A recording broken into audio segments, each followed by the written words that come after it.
I get an email. They say, do you want to come to do this thing? I say, sure. Then they praise me for 2 hours and let me talk about whatever the hell comes through my brain. Like, this was a pretty good deal for me. Like, this works out fine for me. I hope it was good for you.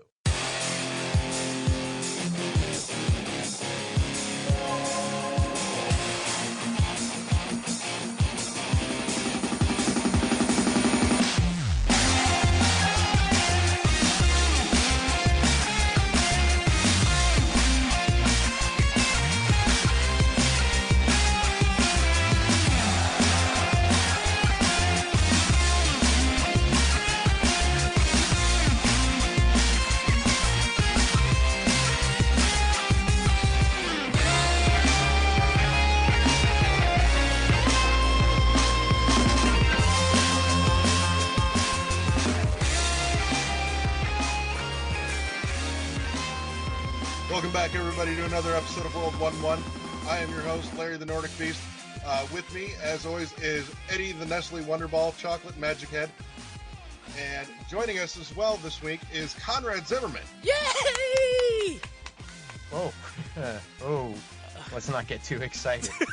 Conrad Zimmerman on the show. Like, this is crazy. This is straight bunkers. I love Conrad. Your tweets. You know what? I think you should be a comedy writer because your tweets are hilarious. Like, oh, thank you, dude. It's one of those things that I have actually been considering lately because I mean a lot of the stuff that I'm doing now. I mean I've been writing about video games for a long time, and that's how I got into podcasting and all that. But I don't really, apart from my other job of making video games, I'm not really engaged in that, but I do a lot of comedy stuff now. Between the two podcasts that I do with Jim, that's really become my focus in recent years. So it's really very, very kind of you to say that. I joke with my wife that I'm going to start calling myself a comedian now because I've actually made money doing it, and that's better than a lot of people.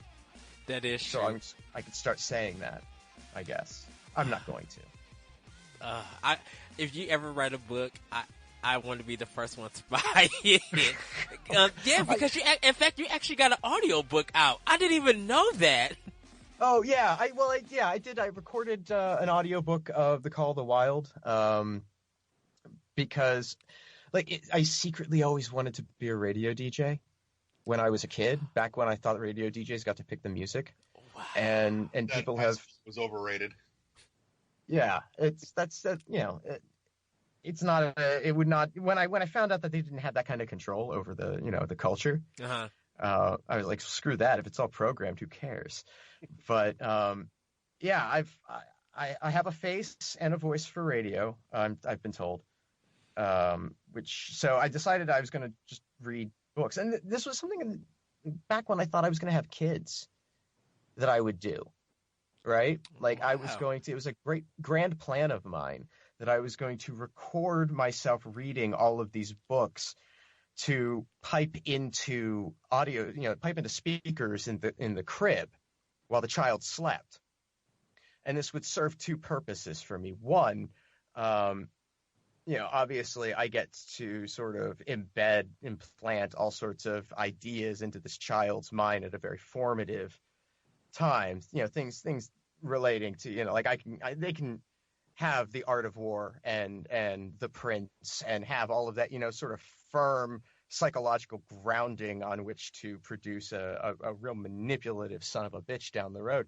But more importantly, it means that, because I'm reading all of these things, they're going to have a stronger connection to me than they would to my wife. And therefore I would have leverage in any such situations where I would require the child to be on my side in a dispute with my wife. Oh, that's so devilish, but I love that. But my wife and I decided that, we're not going to have kids. So instead, I was like, but I still want to do this. I still want to record myself reading books. It's so narcissistic sounding when I say it, but I thought, well, there's public domain books out there. I'll just read those, and so I've done Call of the Wild. I'm working on another one. I keep saying I'm working on it. I've had multiple people ask me, oh yeah, I'm working on it, but I haven't touched it in like 3 months because I moved. But I'm hoping to get back to that in the next couple of weeks because I'm a couple chapters from finishing The Time Machine by H.G. Wells. So, and then I've got others I want to do. So yeah, that's a sort of a long-term project. Writing a book sounds like a lot of work. I would love to hear your interpretation of "Hey God, it's Margaret," so I could just follow, be like, "This is not right." You're like, oh yeah, that does sound dangerous. But yeah, well, everybody, if you don't know, Conrad Zimmerman used to write for Destructoid. He used to be on Podtoid, was a guest on Retro Force Go. Did a lot of video, did the Hey Holmes, Sup Holmes series. Sup Holmes, yeah. And he does a lot now with Jim Sterling. And Fish Shark is his website, correct? Or is that the... Yeah, fishtshark.com. Yeah, Fish Shark Marketing. That's our sort of unscripted comedy podcast where Jim and I play executives at a sort of shadowy conglomerate running their marketing company and get into all sorts of mishaps with celebrity clients and dangerous products that we produce and sell. And yeah, it's because we used to do a lot of shock value humor, maybe is what you'd call it, back in the Podtoid days, and then with the subsequent show, The Dismal Jesters, that we did with Jonathan Holmes. Uh-huh. And we still wanted to have a creative outlet, but I wanted something with a little more structure. Something with a setting and something that could have a sort of an emerging plot. So the show's now, I guess we just put out our 117th episode. Oh, congrats. Thank you. Yeah, it's still chugging along. We started in 2014, and we get an episode out most weeks. And it's fun. Like every 50 episodes, it's shaped up now that we have some sort of arc somehow that has developed over the 50 episodes and winds up concluding there. And it's been fun figuring out what those are because we don't have any sort of plan going into any of this. It's, the way Jim and I do it, we just get together and bullshit for like an hour and a half, and somewhere along the line we're like, hey, we should come up with ideas for this show that we're going to do. And like it's only recently that I've actually started like writing down things to keep track of them. It's all just sort of remained in my head. And I'm really pleased because it's maintained consistency for over 100 episodes without like completely caving in on itself and its own lore. So that's good. But it's not, it's at a point now where I have things that like I'd like to do with it. I have a lot of loose plot threads that I've left open and story seeds that I planted and thought, yeah, I'll get to that eventually, that I've lost track of. And so I've been going back through the old episodes and just adhering all of these things that I say, yeah, that I know I had the full intent, like 3, 4, 6 episodes later, I planned was going to be a thing and never was. Wow. Totally forgotten about. And so now I'm starting to dredge those up. That's everything that got lost. Yeah. I'm putting it all. I'm getting like an actual internal document and organization going, which is maybe far more effort than this actually deserves. But it's funny because it's the show that Jim and I have both sort of expressed this to each other and in things. It's the thing we're most proud of. and it's like the least listened to thing that we've ever done. Oh wow! Like it has a very dedicated audience that it's awesome that it's there. It's just not hugely popular, and we're terrible at marketing it, and that's kind of the irony because we're doing a show playing marketers who are incompetent and are ourselves incompetent at marketing said podcast. So yeah, but it's still fun, and yeah, I hope people listen to it. I hope more people listen. That's kind of how we started. Like we was finding our way in. Like when we started World 1-1, we kind of started out with ideas and how the show was going to function. We're still terrible at getting people to listen to our show. Who are we kidding? Well, yeah, but I look at the numbers day to day. Trust me. But when we started off, we were just getting things together because like Adrian, our other friend who does the podcast, like Larry and Adrian never did a podcast. But we will always talk on Skype and just like just talk crap or just talk random stuff, and we be like, we needed to record this. So when we started, I'm using my expertise and be like, okay, this is kind of how we should do it, hosting. And we never had a plan. We would sometimes talk about the news, and then later on, we were just like, you know what? We are a train wreck of professionalism because we'll just talk about one thing, have a whole show planned, and then speak about a whole bunch of other stuff and just straight fall out and laugh. And yeah. And that's kind of like almost the fun episodes when you don't have nothing planned and you just really just talking about stuff because where discussions come out of it and just having a fun, good time. Just be like, we actually did a 45-hour show and didn't even realize that we recorded it.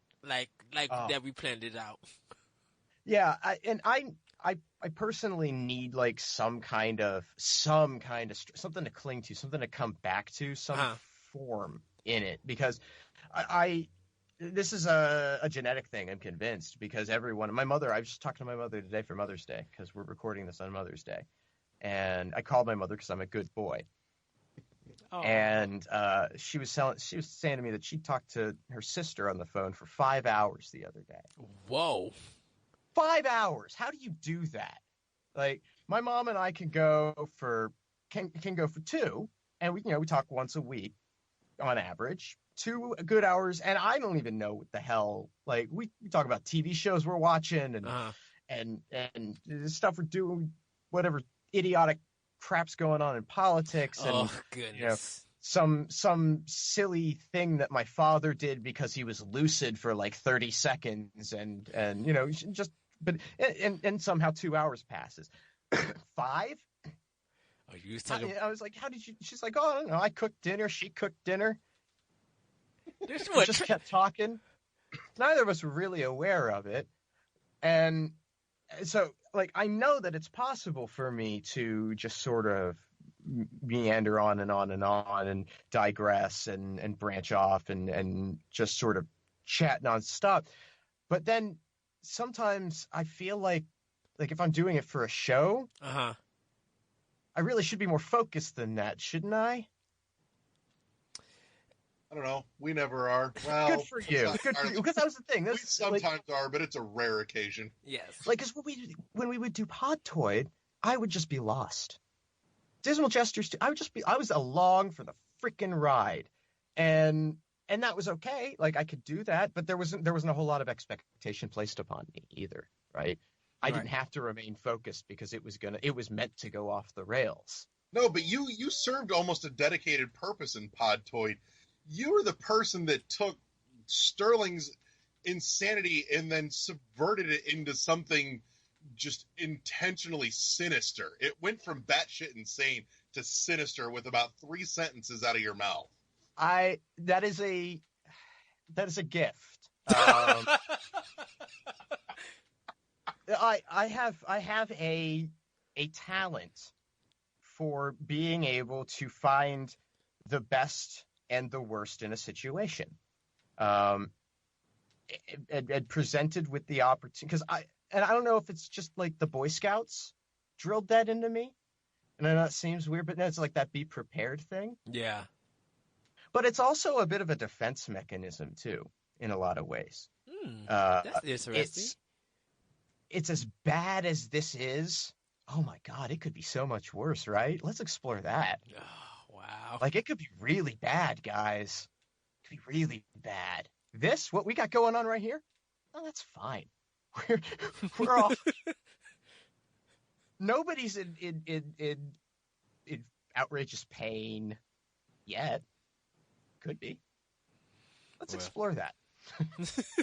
Like, you had an ability to take Jonathan Holmes, and I'm gonna loosely quote Sterling, Jonathan Holmes's whinging ring piece, from just having a bullseye painted on it to getting it listed on the FBI's most wanted list. Yeah, I felt a little like the whole embargo that we had to enforce. Because we took that too far. I'm actually listening right about in the middle of that embargo now. We took that too far, and you know, and it would have been one thing if it had just been something for us, between us, but it was something again for an audience. Mm-hmm. And you know, it's you can't control what your audience does, right? I'll say they latched onto that hard. But that's the excuse that you always hear from people who have things done in their name, is that, well, I can't control what my audience does. But you can control what inspires them to do it, right? Yes, that is true, yes. And so, I mean, that was really the whole purpose of that embargo, was to say, okay, you know what? If we keep doing this, this is only going to encourage them to do more. And it needs to stop. And gosh, I wish some other people with very large audiences could do that. People with like, oh, I don't know, talk radio programs could just say, hey, you know, maybe chill. Maybe what I'm doing isn't healthy for this country. Oh, talk radio. I'm sorry, I didn't mean to bring it down. That's another habit I have. No, No, you're okay, actually. Eddie and I, last time he was in town a couple weeks ago, spent some time talking politics and assorted pieces of talk radio at that, actually. So, because the same stuff that's going now with the administration, I'm just like, this is going to be a book to read, or this is going to be a movie to watch. Like, oh, I can't wait for the movie. Oh, I cannot wait for the movie. I'm so excited for the movie, because then it will all be over. When the movie's out, it's all over. Like, that's what I'm looking forward to. I'm looking forward to the movie, because that means that this shit has passed. Oh, goodness. I'm tired. I'm tired all the time. And my life's not that different from what it was a year ago, except, well, there's this one thing that's just really dramatically different that I can see. And it's exhausting. And this, I don't know, this is probably not the show to talk about politics. So, the show is open to anything. It's a video game. Okay, what gets into all that? I don't want to get too into it. It's just one of those deals where I cannot deal with how much happens in such short spans of time.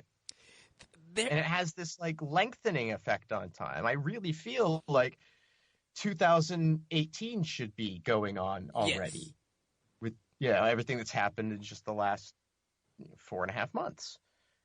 It's just been a wait.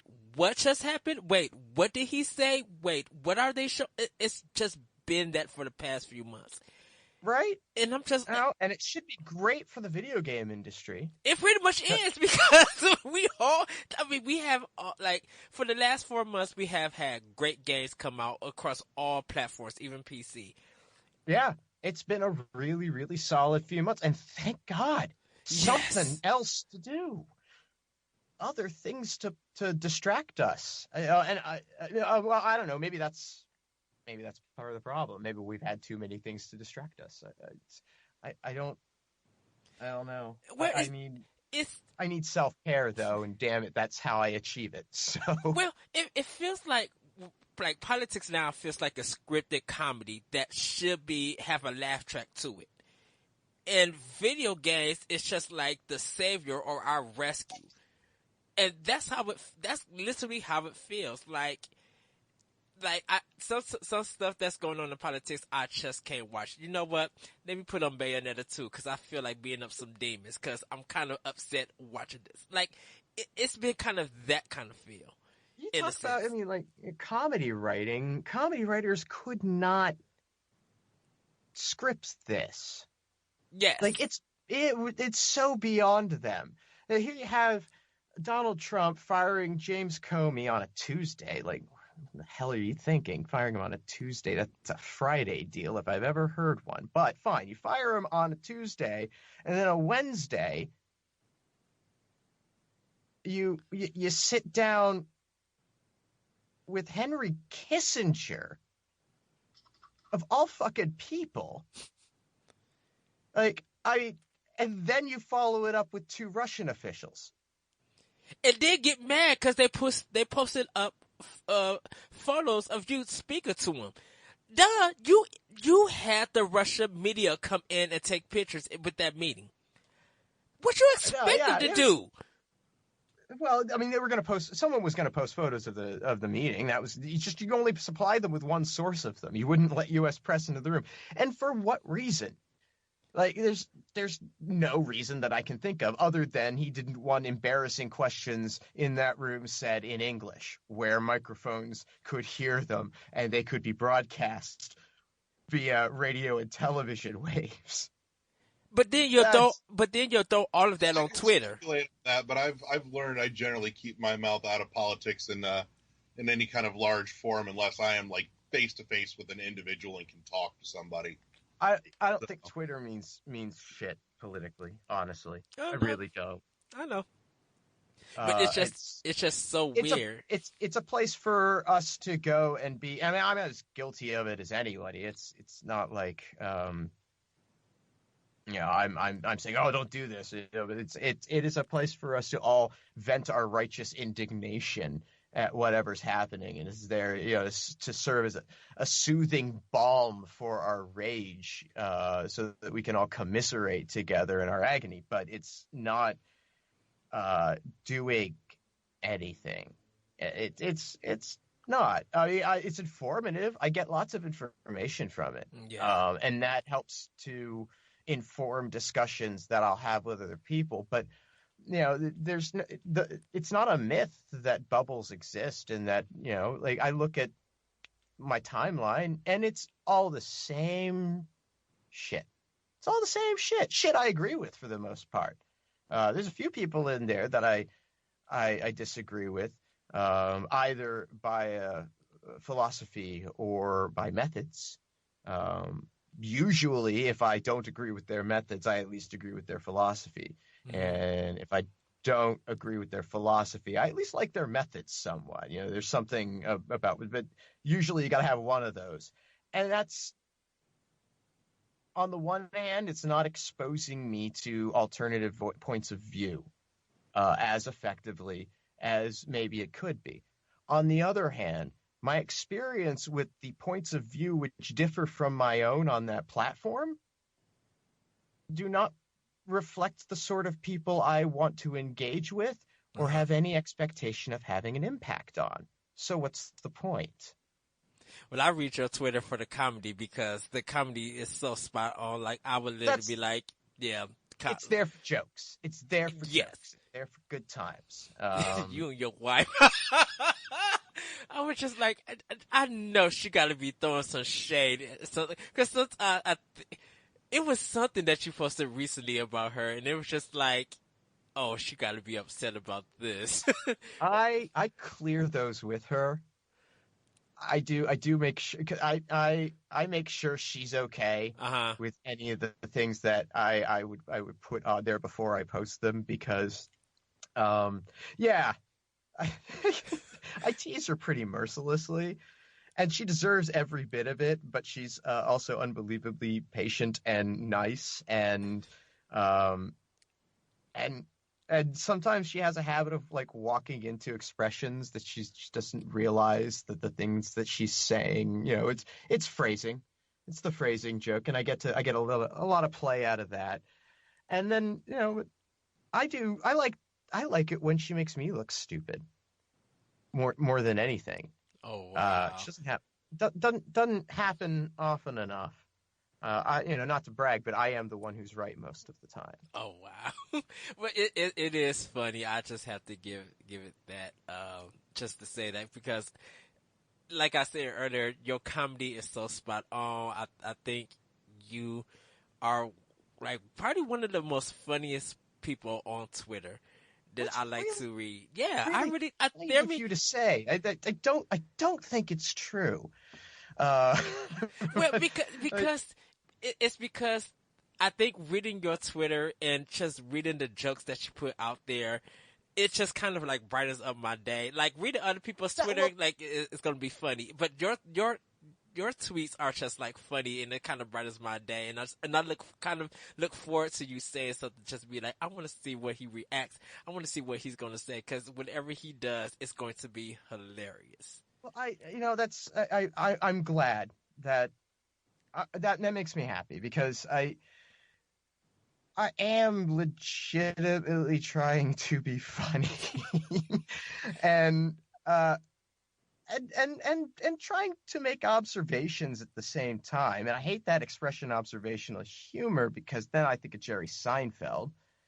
And but I mean, I guess that's also a lot of what I grew up on too. Like the comedians that I was sort of raised on, Carlin, um, and later Carlin.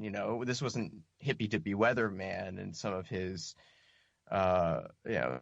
his sort of radio style broadcast humor, and that when he got really sort of acerbic and cranky, but still he was a wordsmith, and that always attracted. He loved language a lot and would play with it, and that's a big draw for me, is to be able to play with language and what it means and interpretations and puns. I love puns.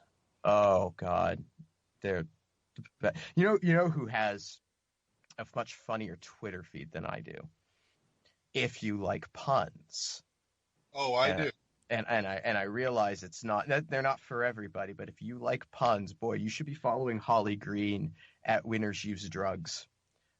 She's another games writer, writes for she's an editor at Paste now, I think, if I'm remembering correctly. I should be so mad at me if I got that wrong. But God, she said something the other day. It was if people do people with diamonds on the soles of their shoes leave a carbon footprint? Wow. I love that girl. And all the time she drops these, and I'm so angry that she got to them before I had the thought. Like she's hilarious. But no, Twitter's a great place for comedy in general. I think that the people that I follow who aren't games people, and a lot of that is, I mean, I would probably follow games people if I hadn't had like a professional journalistic purpose for using Twitter. Mm-hmm. I probably would have wound up following a lot of games people, like maybe not to the proportion that I do, but I mean, outside of games people, the people I follow are comedians. I follow a lot of the members of the stand-up, or not stand-up, the sketch group, The State, who are now everywhere. That was a show that I grew up on, and a lot of my sort of tendency towards subversion was really inspired in a lot of ways by the work of that show, and later Viva Variety. which they did, and Reno 911, which was also out of that group of people. But I love Reno 911. Yeah, oh, Reno's great. Reno's phenomenal. Lennon and Garant. Well, I mean, like Tom Lennon and Ben Garant are two of like the most successful screenwriters in Hollywood. Yeah. The guys who made Reno 911, right? Like, think about that for a second. That little cheap, like nickel and dime production. And but Night at the Museum and fucking Herbie Fully Loaded, which laugh, but it made bank. Like, they do really great work. And then you have some of the other people from the state, like Michael Ian Black, Michael Showalter, David Wayne. They went on and created Stella together. David Wayne directs and produces all sorts of stuff. They had Wet Hot American Summer that got everybody back together. And Ken Marino's doing these sort of he just had one come out, How to Be a Latin Lover. I haven't seen it yet, but I'm really interested in that. He's been writing and directing things. And then you have someone like Kevin Allison, who is like one of the best podcasters out there. And these people, it's 11 of them, I think. They've infiltrated entertainment at all of these different levels, in television and film, in podcasting, in all of these different places, stand-up, improv, theater, and they just did shit. And that's what I wind up following them on Twitter, because they're all just really fucking smart, funny people. I didn't really have anywhere I was going with this. I get excited about the state. Here, let me wrangle it into something cohesive for the show. Yeah, that's a good idea, because I feel like we've been going for a really long time, and I've just been doing all the work. Like, honestly, I think most of the video game related stuff that we had was before we started recording. Yeah. But in any case, bringing comedy into it, what are some of your favorite games in terms of that delivered a focus on comedy? Oh, I mean, comedy in games is not. It's not that prevalent, right? There aren't that many games that we think of as comedy games. And I know that some of them are, like, there's been some recent moves in that jazz punk a few years back, as I recall. I didn't play it. I didn't get to it. So like the games that I think of as comical are like LucasArts adventures back in the day. The original Maniac Mansion cracks me up. I was just talking about on the spin-off Doctors, I think there was some it was the Ratchet and Clank episode. We were talking about Ratchet and Clank. There's a joke early on about somebody's mother getting called and them hearing these sort of grunting noises and thinking it's an obscene phone caller. And this is a movie that came out last year. Does that still happen? I don't think that still happens. I think that like died with landlines, didn't it? When Star 69 became available, the obscene phone caller thing really tailed off. So I was like, you have to really have a certain age to get this joke, or be a kid that played Maniac Mansion, because that joke's in Maniac Mansion. It's brilliant. There's one of the puzzles requires you to distract Nurse Edna, and you find her phone number in the house and dial it from another phone in the house. None of the characters in Maniac Mansion have dialogue, or the playable characters. Uh-huh. They don't speak after the game starts. At the very beginning of the game, they all have a little dialogue exchange that sets up why they're there, and then they never say another word the rest of the game, because there's no talk to command in it. And so you use the phone, and you're just silent on the other end. And she thinks it's an obscene caller. And once and is down for it. Like, she's all ready to go. She's very interested in what you're selling. And, so yeah, there's a lot of the LucasArts. The Monkey Island was a great series focused on comedy. And see, I wonder, should I play that one? I've never played Secret of Monkey Island. I know the remaster is out on PS4, but I haven't played it. So Do you recommend me playing it if I want some good comedy? I should say. Oh yeah, absolutely. Secret of Monkey Island is a very funny game, and it's an early LucasArts game, and so there's some like weird puzzle oddities, like like okay, that's some sort of strange logic that you've chosen to use to accomplish this goal, but whatever. Okay, fine, you've got a chicken with a pulley in it, but no, that's a really solid game. I also I liked. I mean, I grew up on Infocom games to no small extent too, because like the first computer I had was a Commodore 64, and first computer that was mine, and I had a bunch of the Zork games, and and I later got a big box set of like all the Infocom games once I got a proper PC, and so I played a lot of those. Zork had an undercurrent of humor running throughout it that was very strong. One of the again, talking about comedy and wordplay, if you can track it down, and I think Activision has done this or does this from time to time. They just make old Infocom games available because they have them and they're there. And I think they did make this available at one point in like a web-based interface. It's called Nord and Bert Couldn't Make Heads Nor Tails of It. It's a text adventure that's based on wordplay. And you have all of these different, they're like little mini stories that you go into and you experience, or as much as you do. But like one of them is Jack of all trades, and you have this box that has all of these little protrusions sticking out of it. Mm-hmm. And each, it's like there's a little fluffy tail, or there's a power switch, or whatever. You flip the switch, it turns into a jackhammer.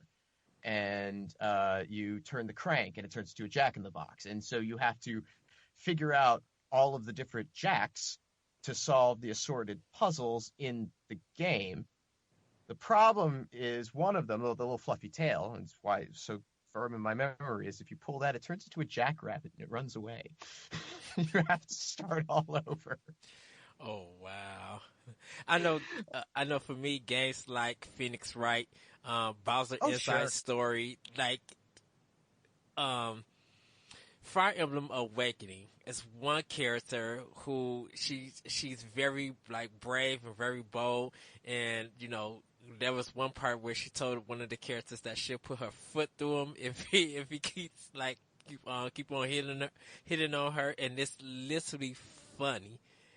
And I kind of think that I love when it's like video games throw in some of that comedy stuff to it. Like I busted out laughing when I'm Inside Story, when I'm Bowser, and then I see a Goomba with a big lollipop made out of a peppermint, and I'm like, what the world? And then you can suck it up. You suck out the peppermint, and this big Goomba runs off crying, and I'm on the floor dying. I'm just like, this might be a kid's game, but this is kind of hilarious for adults. And I like that kind of comedy in games.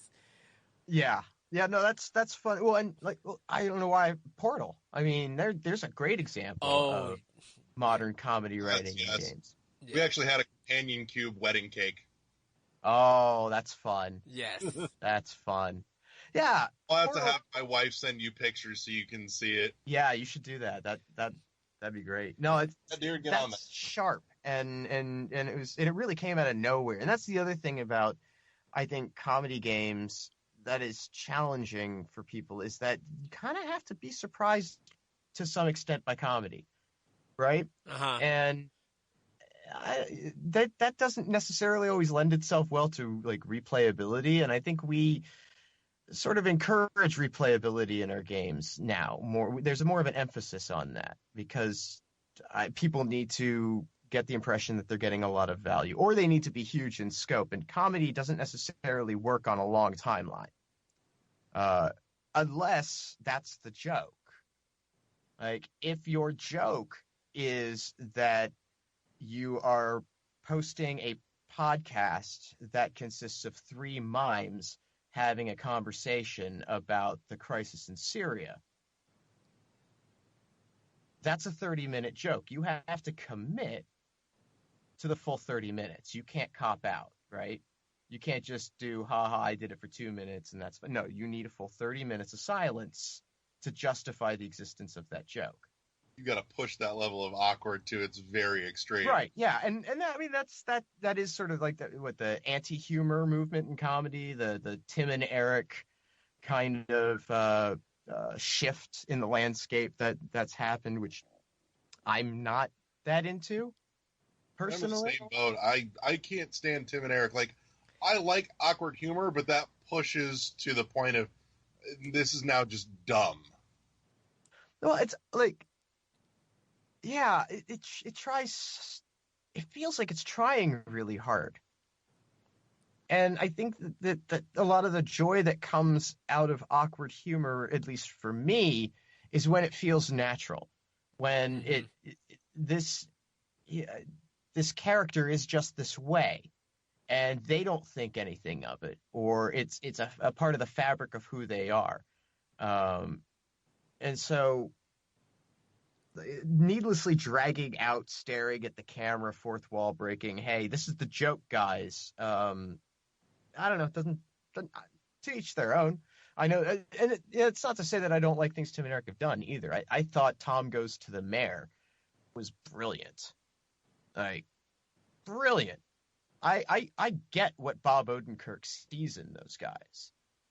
I just don't want to watch it. Yeah. Well, I was going to say, throwing back to some of the old point-and-click adventure stuff, one of my favorite instances of comedy in games was the Neverhood, because it had such a strange sense of humor about it. Mm-hmm. That's one that I missed, actually. I know we had two of the people behind that on Holmes at one point, but that was like the claymation styled. Yes. Yep. Is that it? Yep. And then they recently put out Armacrog, which actually I'm waiting on a text back from him here, but we've been talking to them about having them on the show here in coming weeks. So, but Neverhood was one that I grew up with. That was one that came in that suite of games, with your very first PC, and then in a very strange departure, they followed that up with a direct sequel that was an entirely different type of game, and they did Skull Monkeys, which was a tough as nails platformer instead, but still had that great sense of humor to it. Yeah, I somehow missed out on both of those. Like, I remember marketing for Neverhood. Like, the name sticks out, and I know it had like a pretty distinctive visual style. But I didn't. Yeah, I never played it. Somehow, just completely passed me by.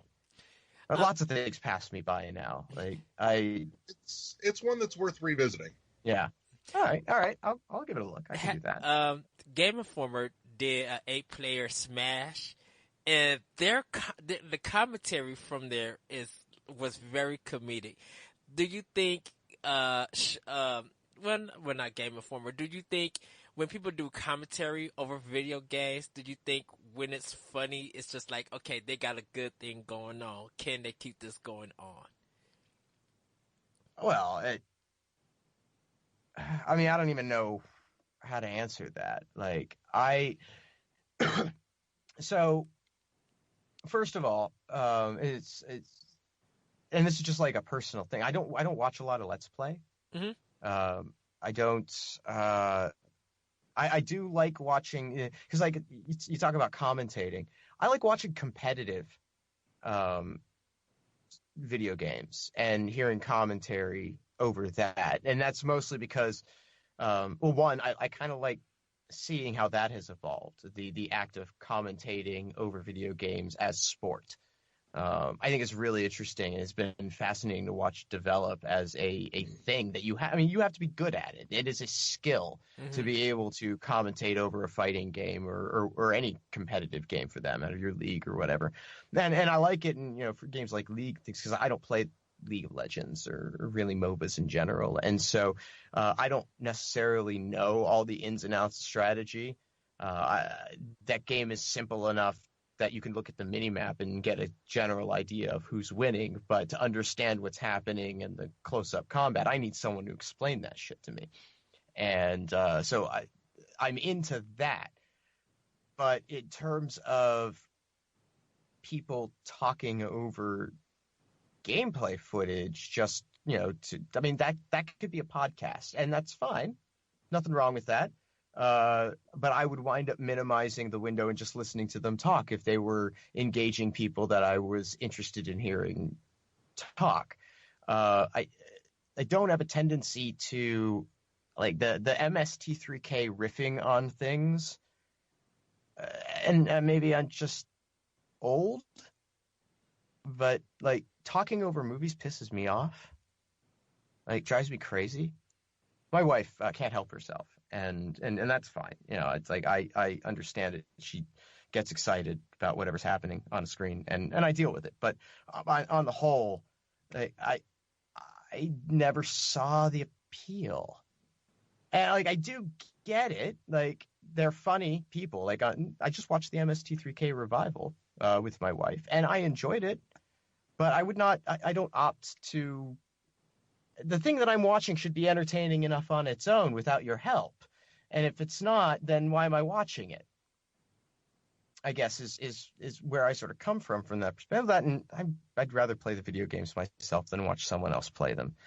They're practical. Like, I see practical considerations for why this genre has, like, exploded into such success. Just from the standpoint of, I think a large part of the audience are kids who, can't afford all the games or don't have limited access to games and are interested in games. And Lord knows, if I'd been a kid now, like if I were 12 years old now, I would totally be all over YouTube watching other people play video games because I have no money. I have, like a console maybe. I have just very, very limited access to the content. And so viewed from that lens, I see why the entertainment medium has appeal. Mm-hmm. But I've done it. I've made these videos, and yeah, because you was doing them like on Saturday mornings for Destructoid. Sure. Yeah. No, I have no problem with squaring the idea of making content that I would never watch myself. I try to make something entertaining. Certainly when we do Saturday Morning Hangover with Jordan and my wife Katrina, it was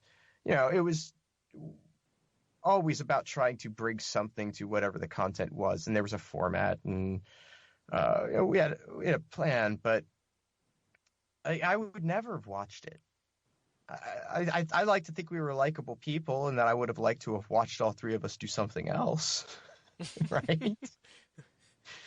But I wouldn't have watched that. And I tried to make something that was more like something I would watch. Like, it had segments and an order to it, and I've always had this sort of weird need to professionalize, in some respect, this sort of digital stuff that we're making, this craft that we're all sort of manufacturing at pace. And I maybe to some extent thought it would help make it stand out more.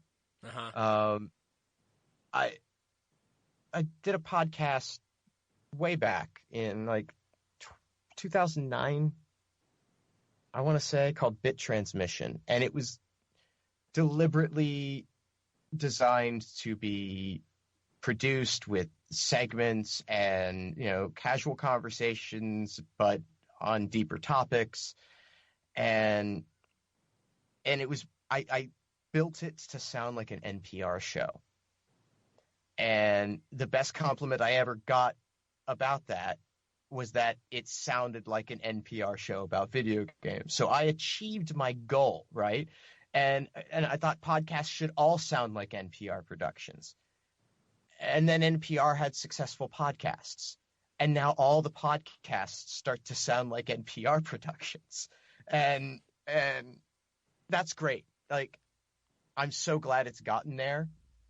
Like there's so much podcast content that I now want to listen to that I never would have listened to podcasts before. Like, have you guys heard S-Town? I've heard people mention it, but I haven't listened to it yet. Oh my God, it's so good. It's so good. Like, Serial is one of the best things that's ever happened to podcasts because now everyone's trying to make shit like Serial, and a lot of it is really good. So yeah, I don't know. I've actually just started getting into podcasts as something to listen to, as opposed to something to make. Really? I listened to, yeah, I just started listening to my brother and me, like, in the last 2 months. Wow. I've been listening to How Did This Get Made when they're like discussing about bad movies. Oh sure. Yeah, like, yeah. I read the companion articles that go with that. Blake Harris, wrote Console Wars. Yeah, Blake Harris. He does companion pieces to that podcast that I've read many of, but I don't know that I've ever listened to an episode of it. But that's one I'd like to listen to. Yeah, they did Street Fighter and they did Mortal Kombat. Huh. Yeah. Yeah, those are. Oh, I love Street Fighter. I think Street Fighter's a lot. Actually, the first Mortal Kombat's not bad. Yeah, I like the first Mortal Kombat. The second Mortal Kombat comes all the way back around, though. Oh, that was a tragedy. It's beautiful. It's a beautiful mess. I would refer you to the episode of the Spin-Off Doctors on Mortal Kombat Annihilation. Now, Jim and I have both decided it's our new favorite bad movie.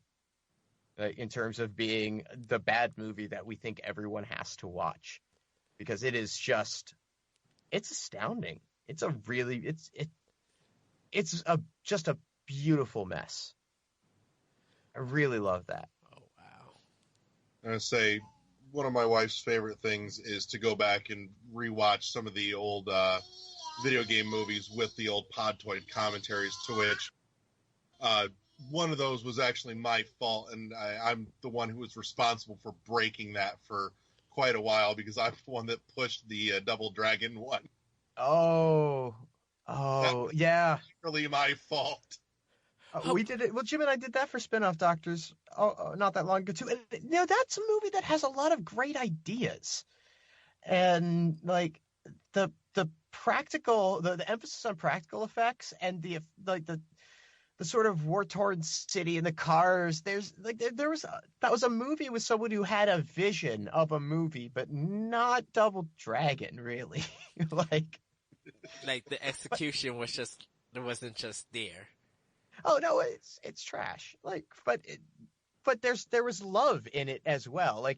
I see a lot of these movies based on video games where there's just there's no love in it. There's no affection, and maybe they didn't hit the mark with Double Dragon, but damned if they weren't trying, and that goes a long way.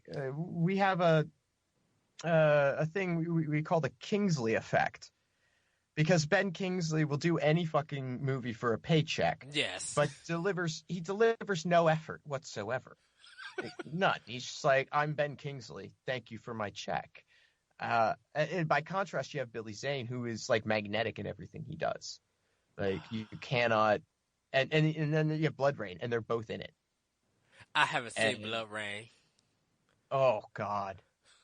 See, I'm still convinced though that Double Dragon was a masterpiece for the fact that it got Vanna White and Andy Dick on the screen at the same time. Yeah, that was a little strange.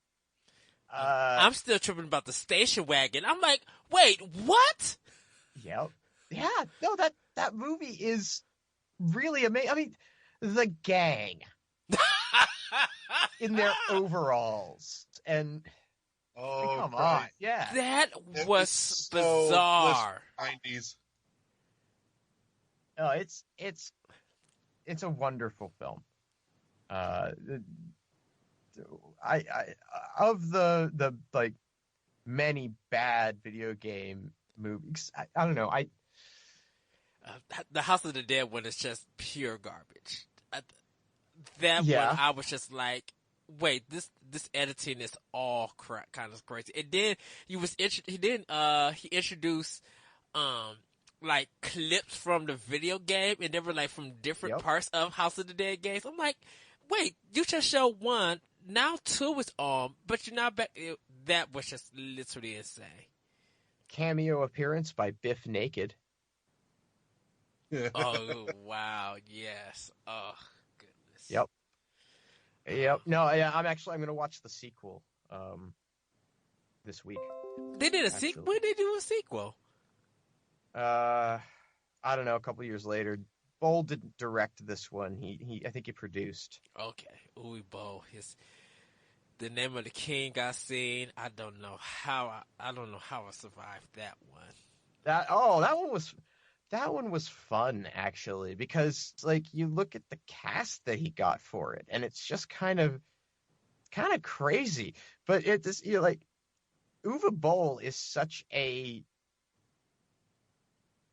what's the word? I want to say terrible, but it doesn't really do it justice. He is like a black hole of talent. Like, he somehow managed to make a movie where, like, Ron Perlman isn't interesting. Oh, yeah. Oh, goodness. He's terrible in it. But, you got Jason Statham in that. Who else? There's someone else, like, really notable. Oh, Burt Reynolds. That one.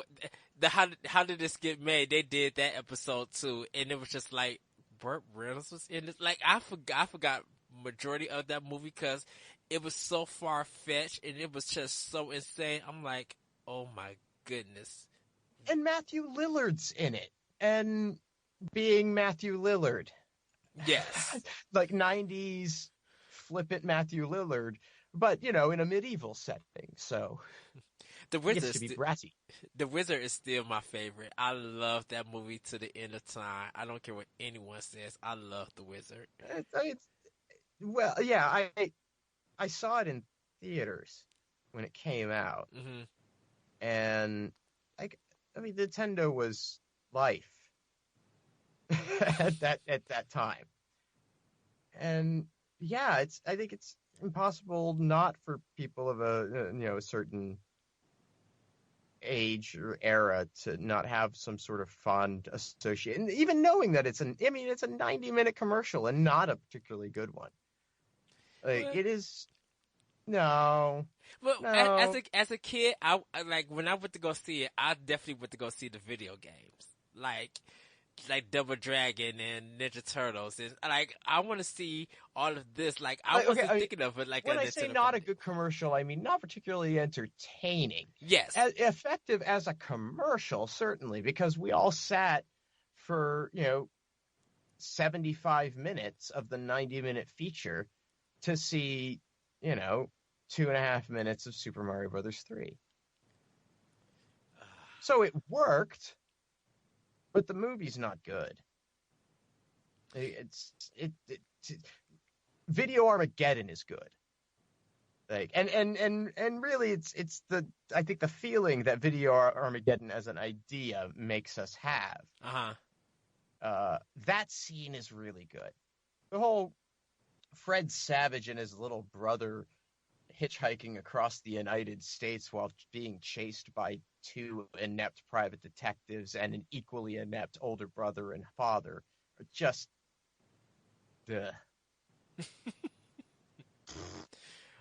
Did you see the Assassin's Creed movie? You know what? If you could... Here, all right. Okay. The movie I would want is Pee-wee's Big Adventure that ends with Video Armageddon. Give me that movie.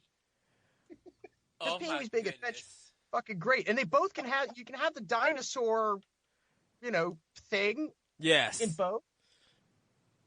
Just like have Pee Wee Herman instead of his bike getting stolen, or no, his bike gets stolen by the. Yeah, there you go. His bike gets stolen by the freaking wizard, and he's chasing him across the country to get it back, and they wind up at Video Armageddon. Boom. I will watch this. I will watch this. Well, here's the pitch. Oh, God. I will watch that. Oh, my goodness. It's not normally what we run for. Here's the pitch, but I'll take it. Oh, oh my goodness.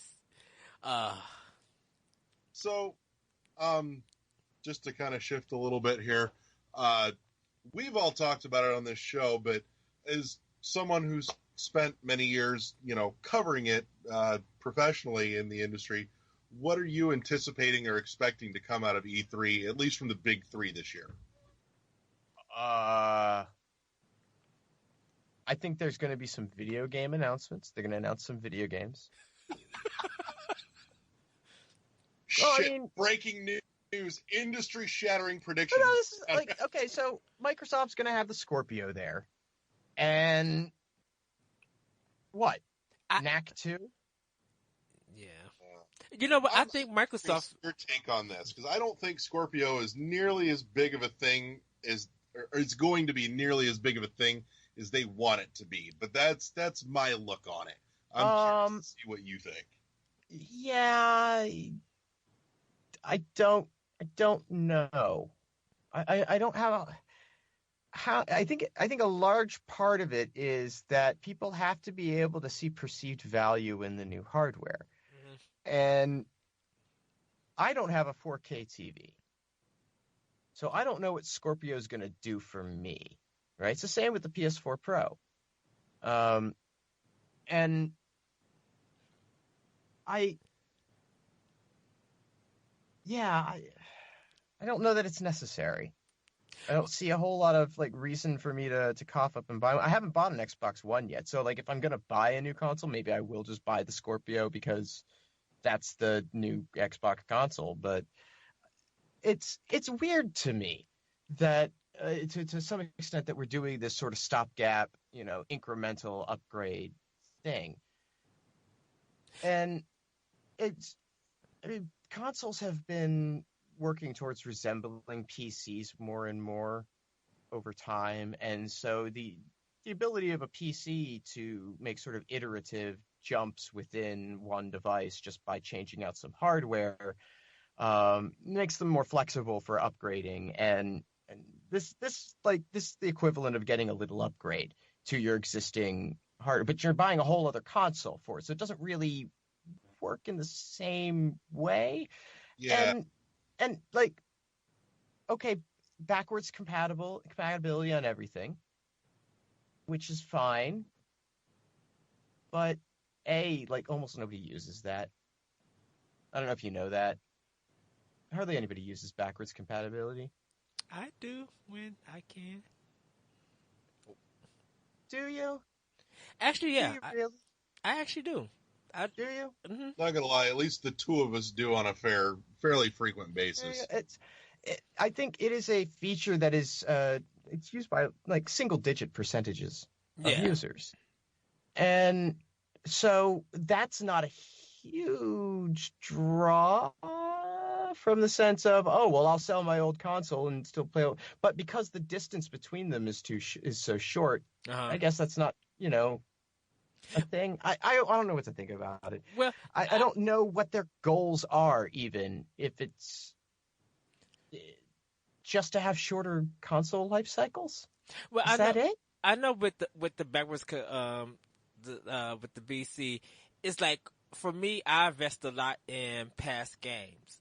And if I could play it on that current system, that money close to, if my game library is almost about $1,200 something, I just don't want to give that up. But if I could move that content to the new system, and and maybe revisit it sometime down the line if I want to write a story or a blog about it or just discuss it, that availability at least is there. Right. It's not like the appeal is lost on me, right? Although if I'm the consoles also wind up pretty small by the time they're at the end of their life cycle. Yes. You look at how tiny the PS2 Slim is. Oh yeah. Mm-hmm. So my thinking on that is always, if I want to have access to that software, I'm probably going to want access to the hardware that it was specifically designed to run on. And so I wind up keeping all my consoles. And Me I'll too. after the tail end of the life cycle is dead and gone, and the next thing is there, and I could pick up a new version of the last generation of the console, I'll do that. And then I have that forever, and I can always hook it up and use that software. So the backwards compatibility, it's a convenient feature, certainly. But I was prepared for the eventuality that I was going to run this stuff on its dedicated hardware. So not everyone's a pack rat, and certainly you don't want to have to go hooking up and unhooking stuff all the time. It's a lifestyle choice. I understand. I know with the one, it was good for me because with the past 360, which is all those systems break in and almost. It felt like every 6 months they would come out with a new one, and that chip would fill them. I was just like, you know what? I don't even want to deal with that generation for that system. Now that some of the games are backwards on Xbox One, like Lost Odyssey and Blue Dragon, I'm like, these were probably the only two games that I want for that system. Now that I could play them on my current system, I'm kind of good to go. I didn't really lose anything out on it. Where my Nintendo stuff, if I could use BC on the Nintendo stuff, I'm good to go. That's all that one that really matters. Sony, not so much. But my Nintendo stuff, yeah. Backwards compatibility is big for me. PS2 is the best library ever. It's definitely massive. It's got a lot of good stuff in it. Oh my God. It's phenomenal. And you'd be surprised how much of it emulates well. Really well. Well, everybody was all excited that, Dark Cloud 2 were going to PS4 in 1080p, up-res textures. And I'm like, okay, I've been emulating that shit off my PS2 just for years. Right? And let me tell you something, that shit is hot. It looks so good in 1080p. Oh, wow. It's so good. Oh, man. If you haven't played Dark Cloud 2... I played the first one, and I did not enjoy it. I thought this was the most orangiest game. I'm like, I don't know what the world I'm doing. It's because your fucking weapons break. Yes! Yeah, it's that Breath of the Wild shit. Hey, but at least Breath of the Wild, supplies you with something else to use. No, I get you. Yes. I get you. Dark Cloud 2 gets rid of that problem. Now when weapons break, they just don't really do damage anymore. And so you go repair them, you still have your weapon, you can keep upgrading it. So it's hugely improved.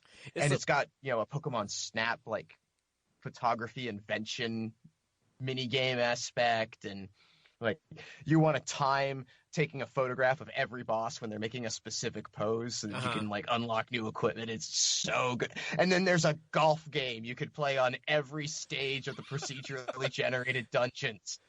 Oh, wow. You clear it of monsters, and then you play golf in it. Wow. Yeah. Actually, the PS2 was my RPG system because Final Fantasy huge for RPGs. Well, I mean, anything you wanted, you could find there.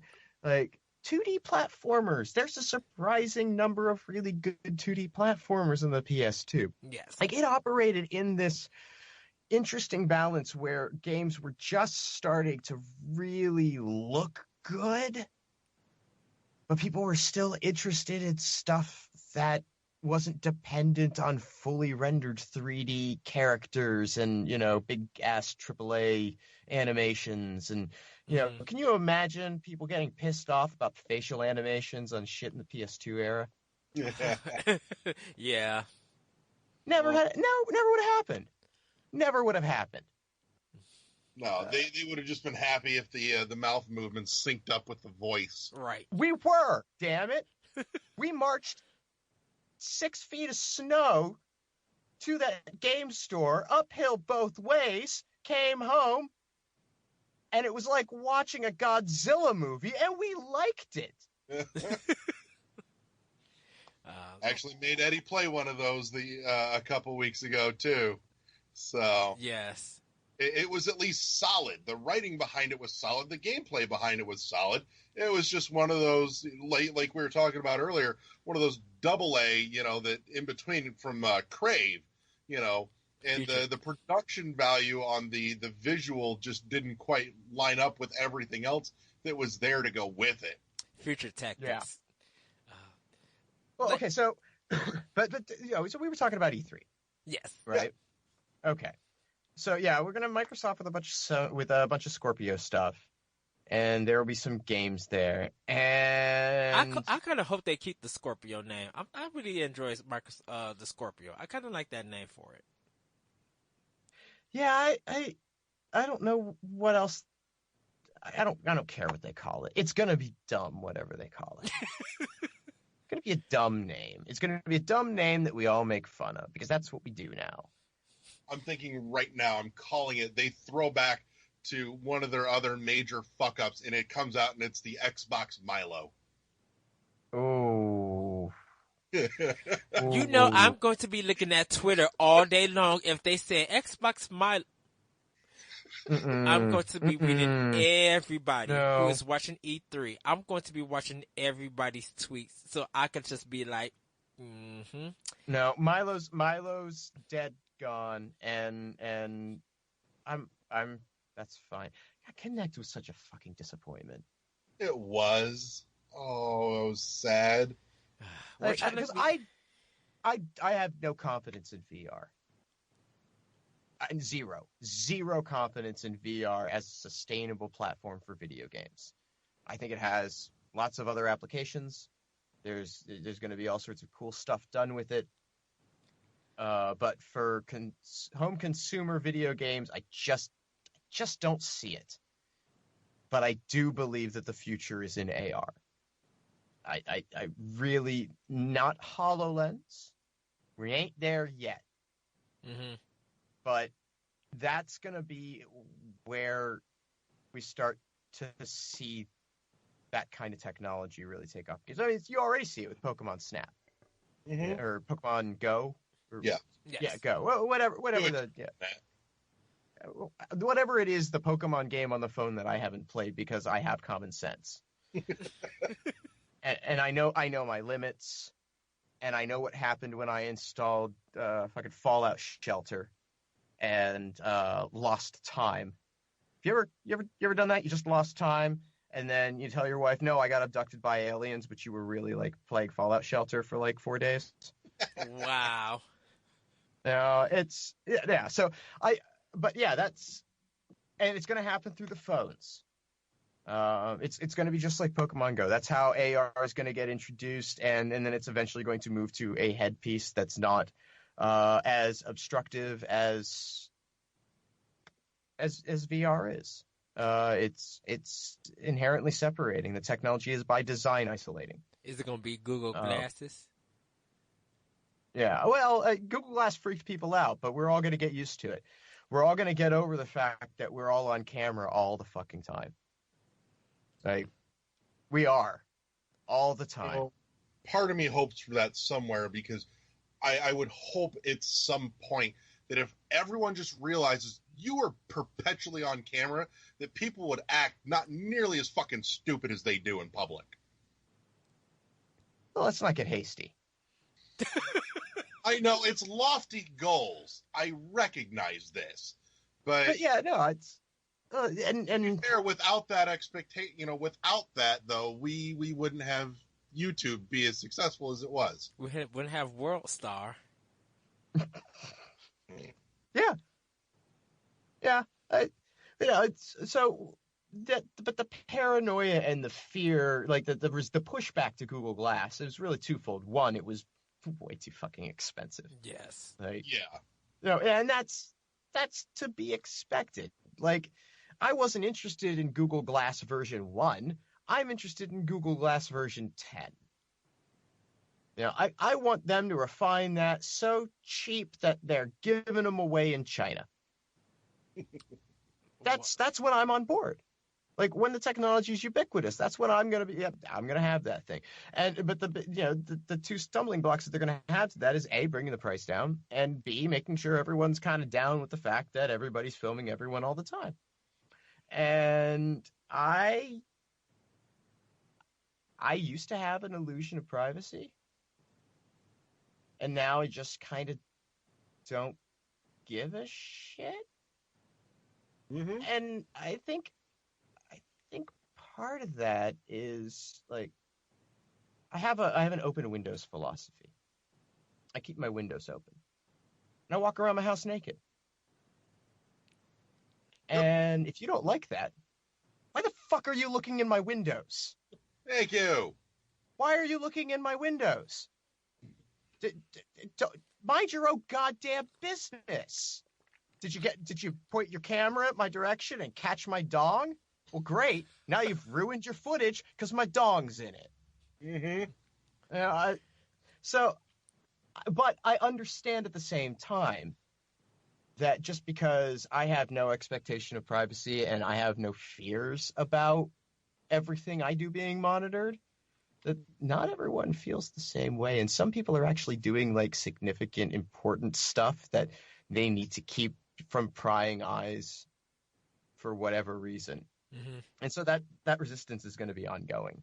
And it's going to be a battle, and we're going to be dealing with it for a long time and fooling ourselves, I think, in some ways, in terms of how we're being monitored and how we're not being monitored. But I know that if I wanted to, like, feel secure that no one was watching me or listening to anything I was saying, I'd be collecting everyone's cell phone at the door, and there would be nothing technological in the room. You have to make people actually talk and interact. And yeah, well, yeah. I mean, but that's, you know, I'm sorry, but that's really pretty much just reserved for my secret political meetings, right? Like, and there, you know, that's the there's an SJW conspiracy. I don't know if you're aware. There's an SJW conspiracy out there. We meet on Thursdays, and you know, in a windowless room where we can't be monitored, and plot how we're going to overtake all media. Good luck with that. Yeah, that's what's going on. That really happens. Yeah. No. I've been to the meetings. They are fantastic. They're yeah. Oh yeah. Every aspect. Try the dip. I did. My God, Sue's French is to die for. Yeah. It's so. But yeah, I think Conrad, I can't stand you. I tried to get a recipe from her and she wouldn't talk. Oh my goodness! Just the way that you said it.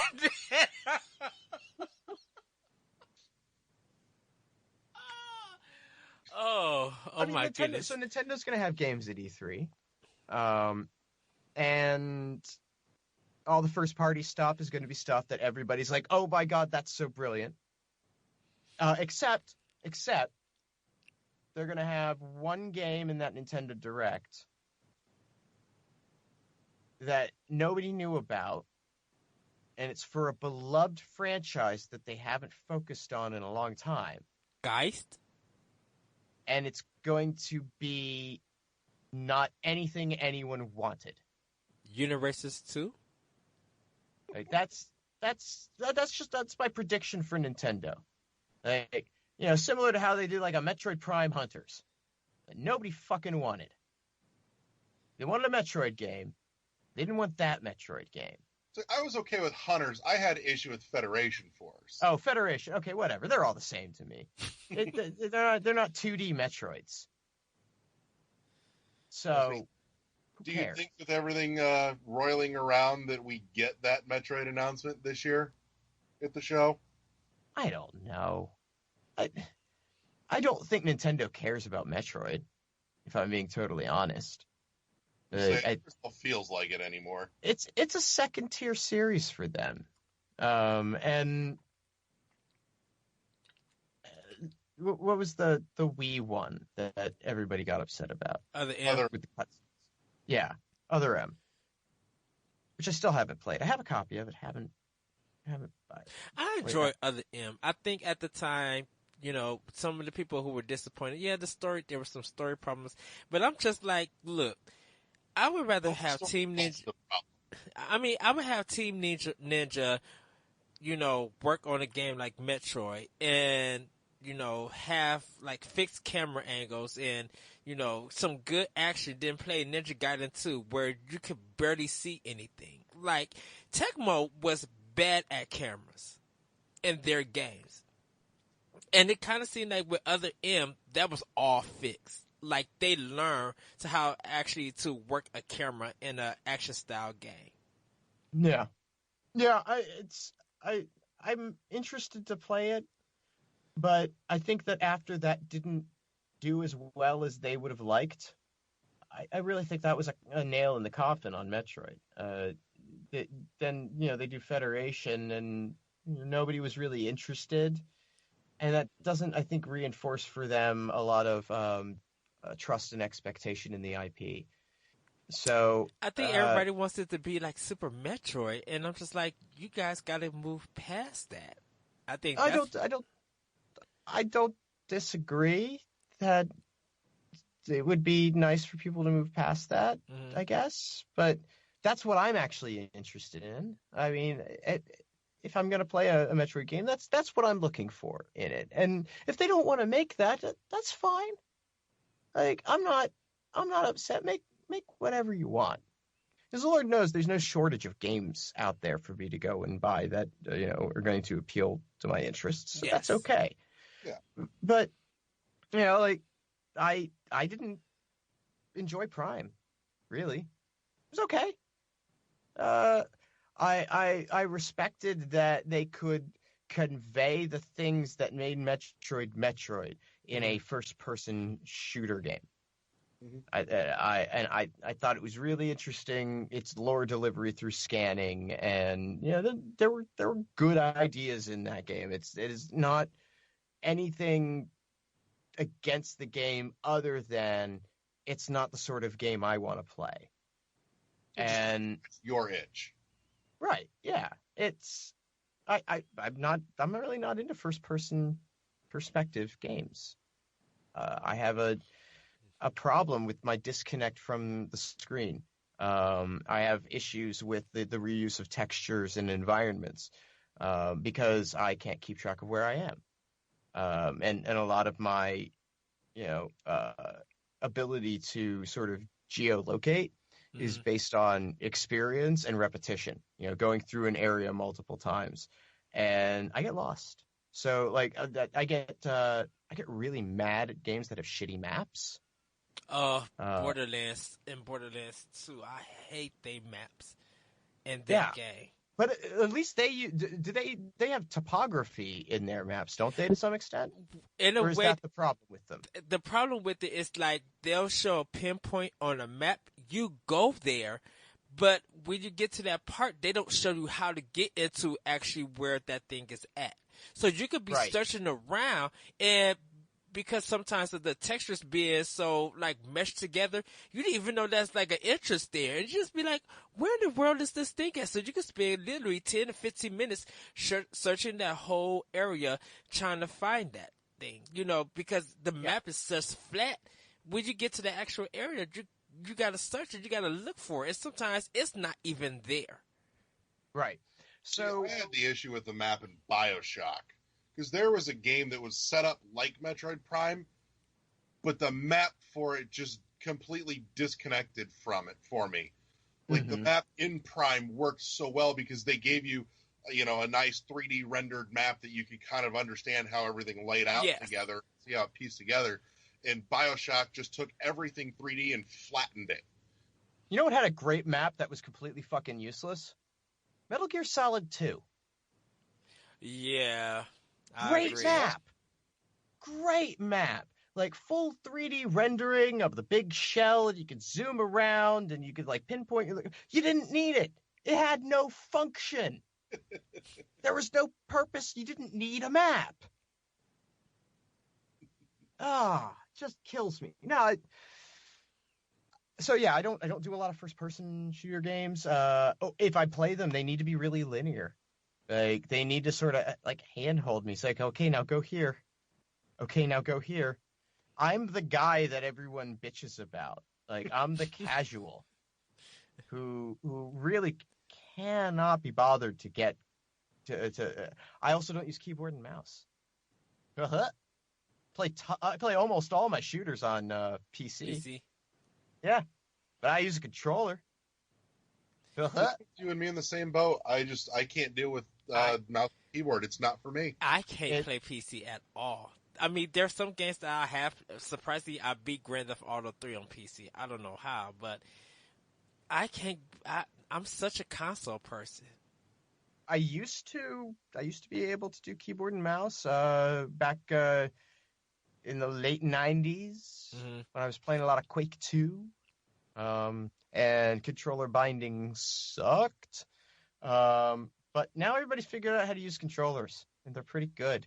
And I no longer have to, like, injure my wrist by maintaining my hand at WASD,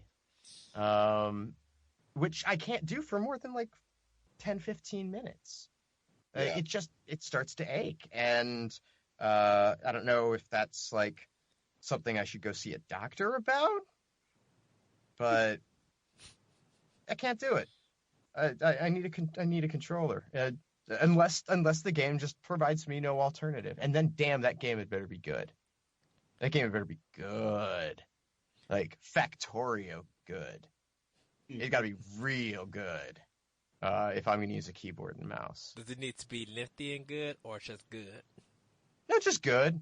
It's just to be really good. I mean, if it's short enough, it doesn't even have to be that good. Like, you get it short enough that, like, under 10 minutes, like, just enough time for me to not get annoyed, fine. It can be bad. Yeah, I'm all right with that. I'm okay with app is tolerable. Sure. Yeah. Yeah. Look, pain is fine if it's short-lived. Yeah. Yeah. It's the long pain that hurts. It's, like, my father has lost his mind, like, to a certain extent. He's old. He lost his memory. He played football as a kid a lot. Played through high school, took a lot of hits. His dad did the same thing. They both developed mental disorders later in life. So my father's memory is just shot, right? He's fine, right? He's fine, because for him, it was just a switch. He's occasionally confused, and you have to do the math with him to convince him that he's 70 years old and he still doesn't believe you. But he's fine. My mom, however, that's the long pain. She's got to live with it. Yeah. So, short and awful, I'll take that any day over something that's long and painful. Like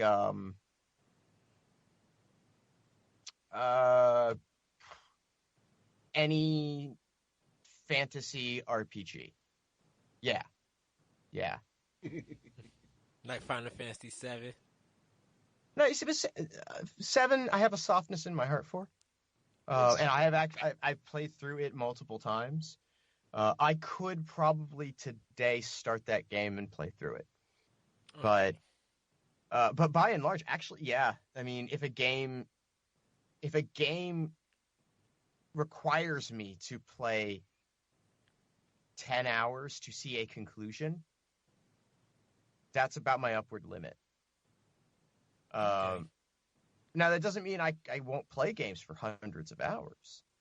I just need to be able to find a conclusion within the first 10. I've sort of begged off RPGs in general. Open world games have become, like, things that I loved, but have become just too vast. Games have become too big for me. They feel like too much of an investment. I have Horizon Zero Dawn, and I really bought it for my wife because I knew that I wasn't going to wind up playing it, and I put in about 3 hours. Have you guys played it? I did. I have it. I haven't got to. I'm close to the end. I just got to finish it. Okay, well, you remember how long it took you? You remember the proving? Yes. I haven't done that yet. Oh, you still? Oh, goodness, you still at the beginning of the game. Yeah, I'm about 3 hours in. I haven't done the proving yet. I can understand it. It feels super daunting when every game wants to be so big that it wants to be the only game in your life. But the problem with some open world games is that it literally gets repetitive in the first hour, 2 hours. And even as you advance in the story, it's still repetitive. Like, you're still doing the same things. And I got to level with you. Most of the stories suck. Yes. Like, it's a story. That's part of that is you're dragging out a story that could be told very effectively in 5 or 6 hours over the course of a 40 to 60 hour epic. Yeah. And that's, a lot of that, it's just gameplay padding. It's repetition. It's grinding enemies. So, it's doing the same repetitive tasks over and over again. And it's then the payoff. I'm sorry? It's fluff for the sake of fluff. It is. And the payoff then doesn't tend to be that good. Certainly there are exceptions.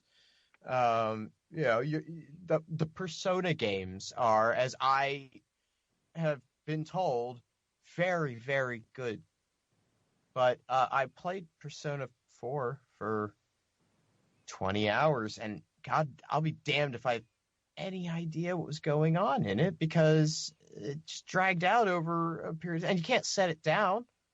Because you take a week off, you come back, and you're like, well, what the hell was I doing? Oh, I was just killing monsters. I didn't finish Lost Odyssey, and I was really into it. That's but the I got one I lost need to at some start. point. I need to start Lost Odyssey. I got lost at some point. I wasn't sure which place I was supposed to go to next. I tried like 2-3 times to get back into it, and that was the end of it. And when the payoff isn't going to be worth it, and I know the payoff's almost never going to be worth it. Oh, why? Why am I doing that? When I could play 50 games of Flint Hook. The game I need to get that game. It looks so good. It is very good.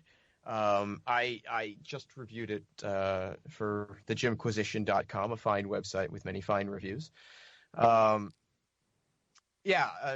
gave it a 9. I love the physics in it. Tribute is one of my favorite developers right now.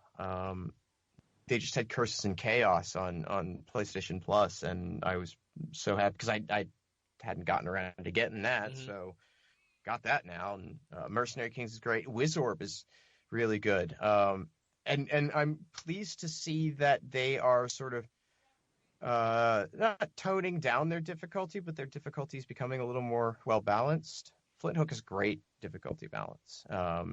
Not great difficulty progression. There is a difference. It sort of runs into a stage progression problem where there are these sharp difficulty spikes between sets of stages, and then you get to the last set of stages, and it's very long. And as a result of its length and internal difficulty progression, it's actually much easier than the 2 sets of stages that preceded it. Just because you have more time to get power-ups and stuff like that. Anyway, really good game on the whole. I'm having a lot of fun with that. Yeah, I was playing it right before we started recording, actually. I managed to squeeze in one more run. So I'm trying to achieve a score target on a certain level, and I keep missing it by a few thousand points. Oh, no. Oh, yeah. It's true. I get into those kinds of things. That's what I... little score challenges. Vlambeer is another developer that I will play just about. I will play anything they make. And that started with Super Crate Box. You guys played Super Crate Box? I heard of it. I haven't tried it yet. It's free on Steam. You just go download it. Okay. It is an incredibly pure distillation of a Mario-style game. Mm-hmm. And by Mario style, I mean original Mario Brothers, the arcade game, with the sort of static one screen room. I used to own that for Atari 2600. Yeah, there you go. Yeah, it looks very visually close to that, actually. I mean, the first stage design in Super Crate Box is is very clearly lifted from Mario Brothers. And you have guns, basically, and the monsters come out the top and they work their way down to the bottom. And every time a monster makes it down to the bottom, it comes back out the top meaner. And until they eventually start, chasing. They all have their own little patterns, but you don't score points for killing the enemies. The enemies are just there to be dealt with. They're just obstructions. You score points every time you pick up a crate. And so there's always one crate on the screen, and your goal is to get to the crate, pick up the crate. But every time you pick up a crate, it switches your gun to a random one of the guns. Okay. And one of the guns is the disc gun. And it's the disc from Tron, right? And I'm now firmly behind this. Okay. And it bounces off walls, and that's the one that can kill you. Oh, dang. So they have this balance of all of these like crazy weapons, and you get a weapon, and you get an awesome weapon, and that's great because, okay, cool, I can clear out these enemies, but I'm going to lose it as soon as I pick up that crate, and I've got to pick up that crate because the most important thing is to score. And you only score by getting crates and putting yourself at risk. It is a brilliant first game and that's why I will play everything they make, because it demonstrates such a clear understanding of core platforming gameplay, and yet just all it does is twist scoring. That's it. That's all it does is twist how you score. It's that simple. And they, for an April Fool's joke, the year after it came out or something, they released an update for it as an April Fool's joke, where they fixed the scoring. Oh. And you now scored points for killing enemies instead of collecting crates. And I think somewhere on a hard drive, I still have a copy of that build. Like, they only made it available for the one day on their website, and then it was gone. They did a similar thing with Nuclear Throne. They turned it into a first-person shooter at one point for April Fools. That's kind of how that's with me with Wait For It. Anything they release, I want to own and I want to play, because they're like the Capcom and Konami that I used to know back in the day, and they just still to this very day make quality titles, and I just love them for just their development and just their game. Well, they have an attention, because their original property stuff is always really good. Yes. But even their licensed work, there's a real effort that goes in that you don't see at other studios that have a tendency to do a lot of licensed work. The Way Forward team is tremendously talented and put out product at an impressive rate too. Like, they really push out games. Yes. I'm a little surprised. I mean, as long as it's not a Shantae. That last Shantae game was excellent. Oh, Have Jenny Hero was just so good. Yeah, I sorry, I own the Wii U version with the soundtrack. I had to have it, and I played that game I played part of it, and then the next day that I was off from work, I played it straight, for almost 6 to 7 hours, and just enjoyed every minute of it. They do great work. Yeah, I like the Mighty Switch Force games too. Those are fantastic. Yes. I had a ball with those. Yeah. Yeah. I hate to do it because I've had far too much fun with this. But we're hitting a point where we've got to wrap, because otherwise this is going to be a beast of a bitch to edit later. Yeah. So, Conrad, you are the guest. Please take it away. Pimp your shit first. Oh, okay. Well, yeah. I mean, if you tolerated this much rambling, you can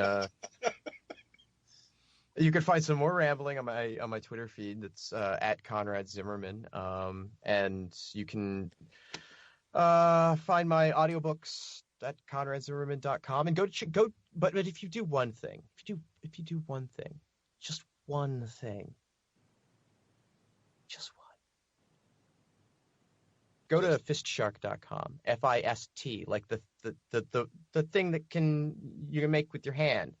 Yeah. and you hold it up in solidarity, or insert it into an orifice. Shark, SHARK, the predator that cannot stop moving lest it die. Fistshark.com. Check out the podcast and maybe laugh, or maybe send me messages about how I shouldn't make jokes about politics, and how you're really only there for the sharp video game commentary, of which there is none, actually. There's no. You know what? Actually, it's not true. We just did a bit about video games. Fuck. We made it a point not to do video games in that show. We just kind of broke that rule. I gotta ask real quick. It's being demanded of me that it's being asked of you. She wants to know, was there ever anything that Sterling said, did in your time with him that you ever finally just looked at it and went, I think we went too far? Oh no. Oh yeah. Oh yeah. Oh no. Yeah, we go too far often. And that's like one of the great gifts of doing a show like Fish Shark, which is highly edited. It's thoroughly edited. We're quick, maybe not always that quick, right? We tighten up some of those gaps, to make it as a workable show. And boy, do we delete some things. Now, I'll level with you. I'm usually the one who goes too far. What? Because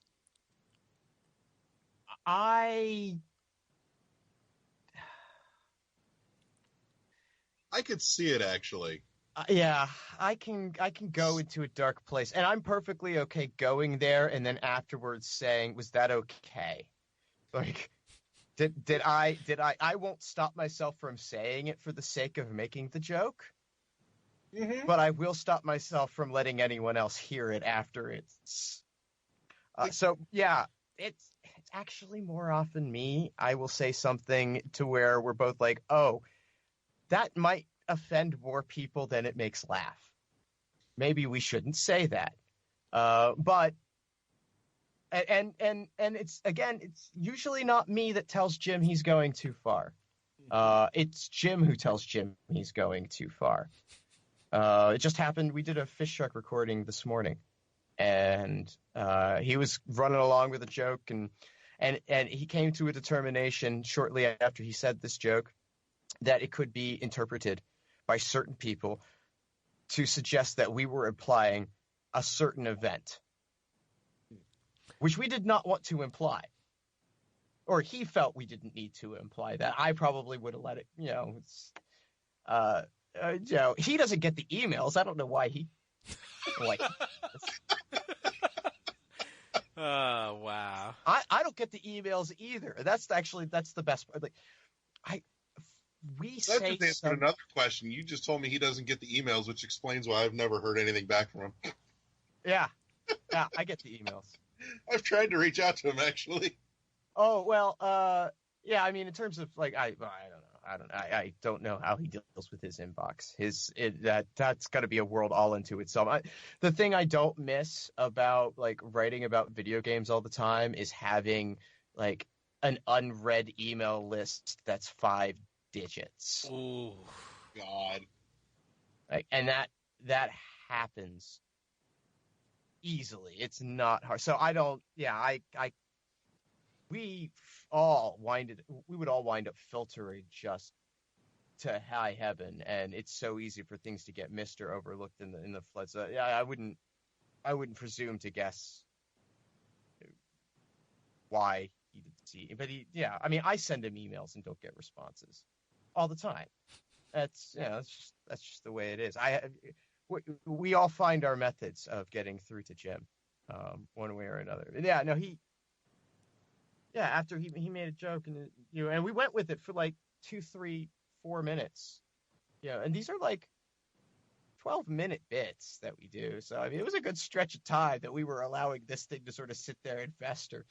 And afterwards, he's just like, maybe I shouldn't have used that word. Maybe I should have used this word. Because that word, that kind of suggests this thing, doesn't it? And I was like, well, I mean, it is sort of inextricably linked in some ways that that thing was used for that thing. And I can see how someone would hear you talk about that thing and infer this thing. Sure.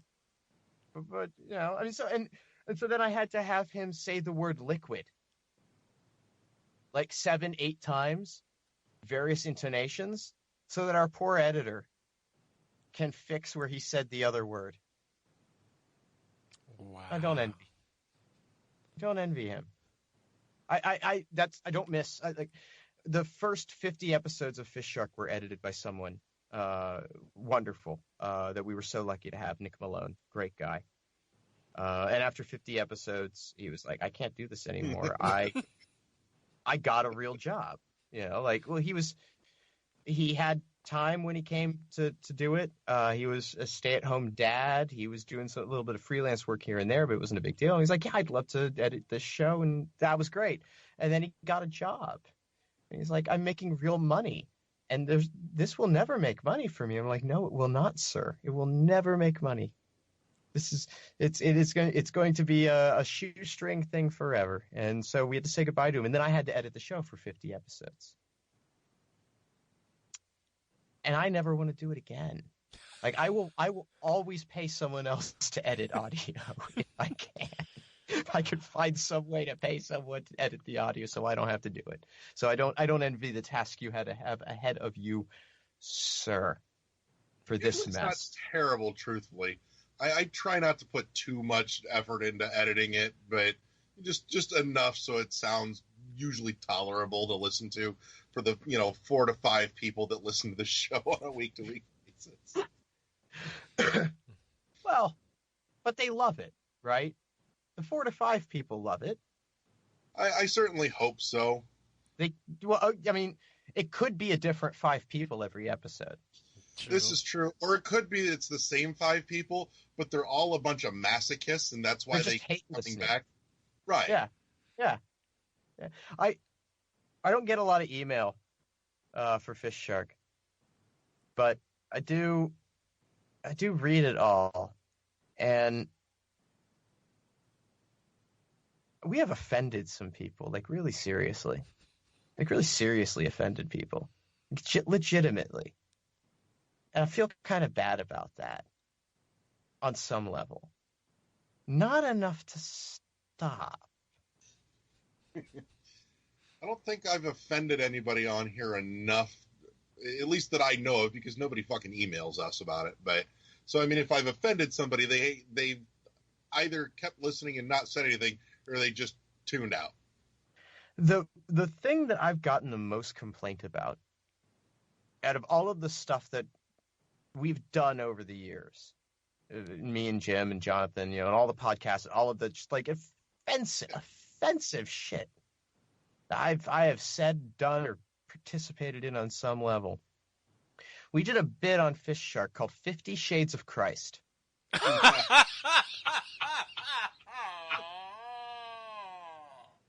Oh, fantastic.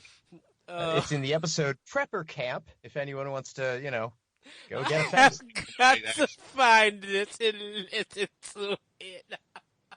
It is, I mean, in my mind, it is among our finest work. I must say, as a Christian, I'm looking forward to this because I could laugh at stuff like this. I mean, it's and I don't want to belittle anybody's faith. Like, no.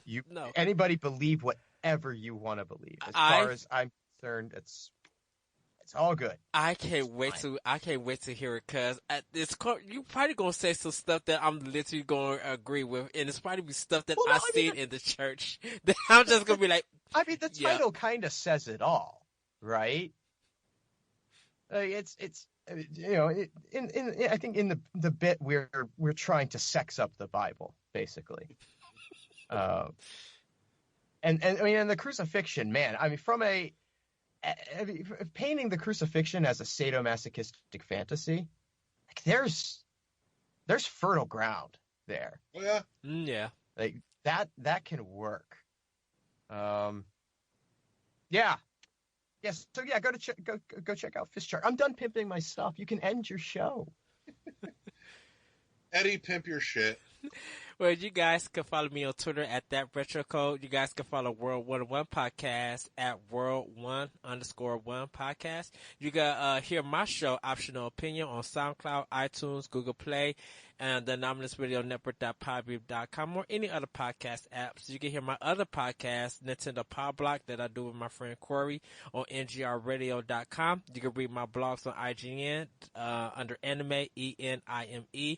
That's my Optional Opinion blogs. And also read The Moment, where I talk about retro games and how they play a part in my life at skirmishfrogs.com. And you can hear World 101 Podcast at shoutsengine.com. Yes, Conrad, that's how busy I am. I do like multiple podcasts throughout busy the week. Man. Yeah. Eddie is officially the internet's biggest podcast whore. Well, optional he seriously is. Can I tell you, Optional Opinion is just me on the mic talking, and it's a show that I bring just a topic that nobody really is talking about. I bring an opinion, but I also bring options, and I play like music bits for breaks and stuff. So, and it's like an hour show. So, if you yeah.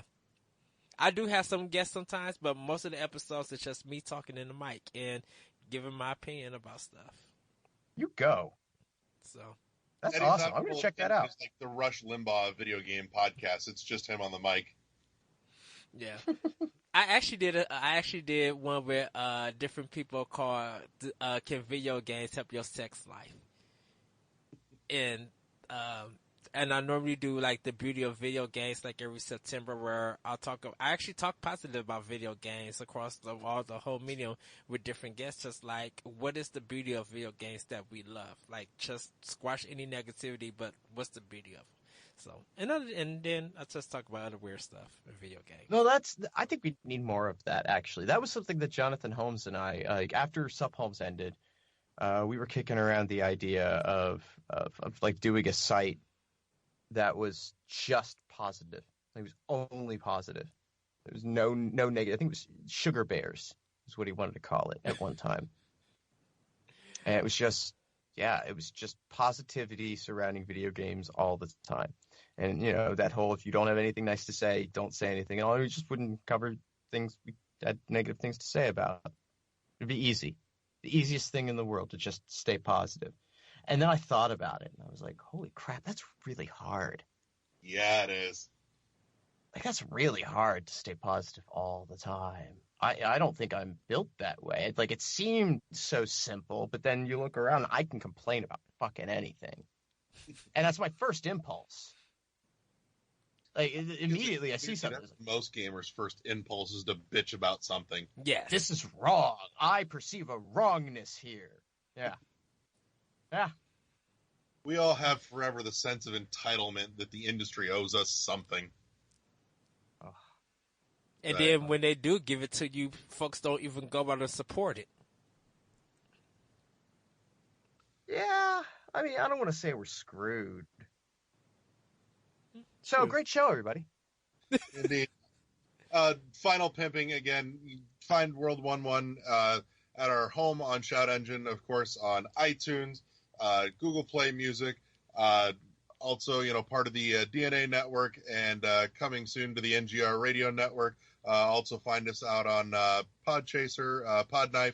Other than that, click like on the Facebook page. We've still got a few copies of Axiom Verge, actually, to give away, so that's still perfectly valid. So if you know Tom Happ's favorite breakfast cereal, send it in a message to us at World11 on the Facebook page, and I will send you a free copy of the fucking game. Conrad, what is your favorite breakfast cereal, or breakfast item, I should say? Damn it, I was going to try and dodge you asking this. Okay, well, are you asking me what my favorite food item traditionally associated with breakfast is, or are you asking me what my favorite thing to have as a breakfast meal is? Those are two different things. Either or. Anything that got to do with breakfast. Oh, really? Okay. Yeah. I don't eat breakfast. I tend not to eat lunch. I typically I get up around 8:30 in the morning, and I drink coffee until about 1 p.m. And then sometime around 5:30, 6 o'clock, I make dinner. Okay. Any favorite snack, at least? Ever since I moved back to Pennsylvania, I've had ready access to Tasty Cake brand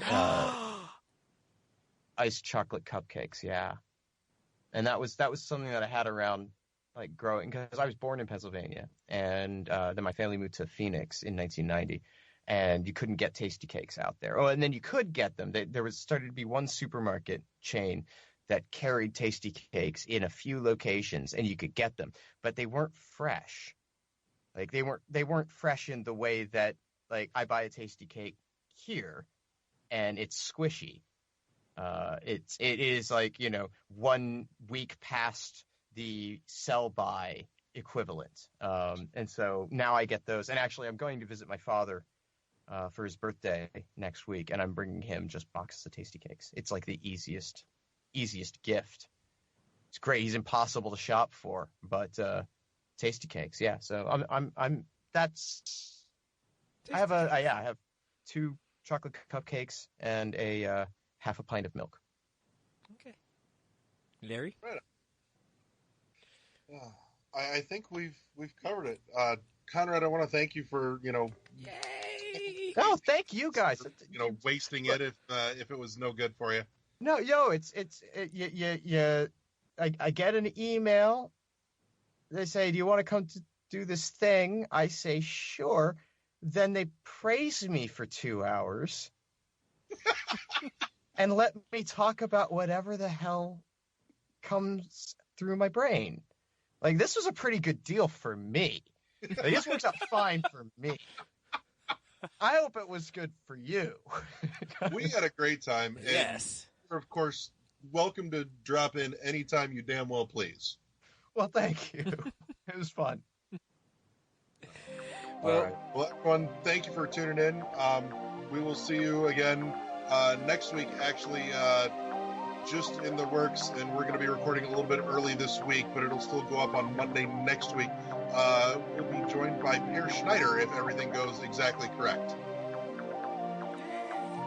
So with that, everybody, we will see you next time on World 1 Podcast. Bye.